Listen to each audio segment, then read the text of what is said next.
বাংলাদেশি মনে হচ্ছে। আমরা যারা বাঙালি বাংলা ভাষায় কথা বলি, তোমার চোখে আমরা সবাই বাংলাদেশি। বিজেপি চোখ দিয়ে বাঙালিদেরকে বাংলাদেশি ভাবছ, চোখ দুটো বের করে দেব তোমাদের। বন্ধ করে দেওয়া হবে যাতে তোমরা বাংলাদেশি ভাবতে না পারো। জেনে রাখো বন্ধু, বিজেপি হুঁশিয়ার করে দিচ্ছে তোমাদেরকে। বিজেপির নেতাদের চোখ উপড়ে নেওয়ার নিদান জেলা তৃণমূল কংগ্রেস সভাপতির। আবার বিস্ফোরক জেলা তৃণমূল কংগ্রেস সভাপতি আব্দুর রহিম বক্সী। এবার বিজেপির নেতাদের চোখ উপড়ে নেওয়ার হুঙ্কার দিল জেলা তৃণমূল কংগ্রেস সভাপতি। পাল্টা তাকে তীব্র কটাক্ষ বিজেপি নেতৃত্বের। মালদার কালিয়াচকে জালালপুরে সভা করছে তৃণমূল। সেই সভায় বক্তব্য রাখতে গিয়ে আব্দুর রহিম বক্সী বলেন, মনে রেখো বিজেপি, বাঙালিদের বাংলাদেশি বলছো। আমরা যারা বাংলা ভাষায় কথা বলি তাদের বাংলাদেশি মনে হচ্ছে? যে চোখ দিয়ে বাঙালিদের বাংলাদেশি দেখছো, সেই চোখ দুটো বের করে দেবো, তোমাদের হুঁশিয়ার করে দিলাম। আব্দুর রহিম বক্সীকে তীব্র কটাক্ষ করেছে জেলা বিজেপি নেতৃত্ব। বিজেপির দক্ষিণ মালদা সাংগঠনিক জেলার সাধারণ সম্পাদক অমলান ভাদুরী বলেন, এই ব্যক্তি একটা দলের সভাপতি হয়ে লাগাতার এই ধরনের কথা বলে যাচ্ছে, এরপর সাধারণ মানুষকে গণধোলাই দেবে। এ নিয়ে আব্দুর রহিম বক্সীকে প্রশ্ন করা হলে তিনি বলেন, বিজেপি বাংলার সব মানুষকে ধর্মমত নির্বিশেষে বাংলাদেশি বলছে। যে চোখ দিয়ে বাঙালিদের বাংলাদেশি দেখছে, সেই চোখ উপড়ে ফেলবো বলেছি, আগেও বলেছি, আবার বলবো। মমতা বন্দ্যোপাধ্যায়কে যারা গালিগালাজ করে প্রতিদিন, তারা যখন বলে তখন কেউ কিছু বলে না। সবাই শুধু রহিম বক্সীর কথাই শুনতে পায়। যদি মমতা ব্যানার্জিকে গালাগালি করে তাদের চোখ উপড়ে নয়, আরো কিছু করতে হলে তা করব, তাতে আমার জেল হলে হবে।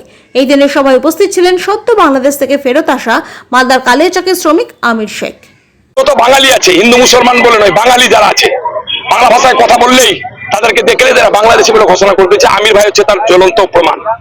আর আমি বলেছি যে চোখ শুধু বাঙালিকে বাংলাদেশি দেখে আর অন্য কিছু দেখতে চাই না, সে চোখ দুটো কপাল থেকে তুলে ফেলবো, যাতে করে তারা বাঙালিদেরকে দেখতেও পাবে না আর এদেরকে বাংলাদেশিও বলবে না। তাই বিজেপির সেই সমস্ত লিডারদেরকে বলা হয়েছে যারা বাংলায় থাকা মানুষকে পূর্বপুরুষ 300 বছর ধরে আছে তাকে রোহিঙ্গা বলে, তাকে বাংলাদেশি বলে, তাকে জিহাদি বলা হয়, এইভাবে ঘোষণা করে মানুষকে বিভ্রান্ত করার চেষ্টা করে যারা, তাদের কপালের দুটো চোখে তুলে ফেলে দিবে। এটা আমি বলেছি, এখনো বলছি, কালকেও বলবো, পরশুও বলবো। আমি তো কোনো খারাপ কথা বলিনি। আমি বলেছি যে চোখ শুধু সমস্ত বাঙালিকে বাংলাদেশি দেখছে, চোখ দিয়ে চোখে থাকে, তাহলে আমরা তো বাঙালিরা বাংলাদেশি হয়ে যাবো মনে হচ্ছে তার কথা মতো।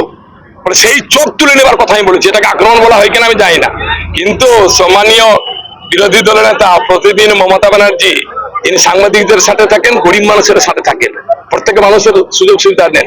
তাকে যে অকথ্য ভাষায় গালিগালাজ করছে, প্রতিদিন চোর বলছে, খারাপ নোংরা ভাষা প্রয়োগ করছে, আজকে পশ্চিমবঙ্গের উন্নয়নকে ধ্বংস করে দিবার চেষ্টা করছে, সে গাল দিচ্ছে, তখন কিন্তু সবাই কোথায় যায়? রহিম বক্সীর কথা সবাই শুনতে পায়, কিন্তু শুভেন্দু অধিকারী যখন গাল দেয়, বিজেপিরা যখন গাল দেয়, এখানে যে 2 জন বসে আছে মালদাতে, যারা শুধু আপনাদের খবরের মাধ্যমে নিজেকে জাহির করছে আমি বিজেপি, পরে কেউ চিনে না, কুকুরে পুছে না, তারা তখন কোথায় যায়? তখন খারাপ খারাপ কথা বলে মমতা ব্যানার্জির বিরুদ্ধে যতদিন খারাপ কথা বলবে, আমার জেল হলে আমি জেল খাটবো, ফাঁসি হলে ফাঁসি দিব। মমতা ব্যানার্জির বিরুদ্ধে কথা বললে তার বিরুদ্ধে চোখ উপরে নয়, আরো যা যা করা আছে সব করে দিব। মানুষ কিভাবে একটা দলের সভাপতি হিসাবে আছে, এটা আমাদের আশ্চর্য লাগছে।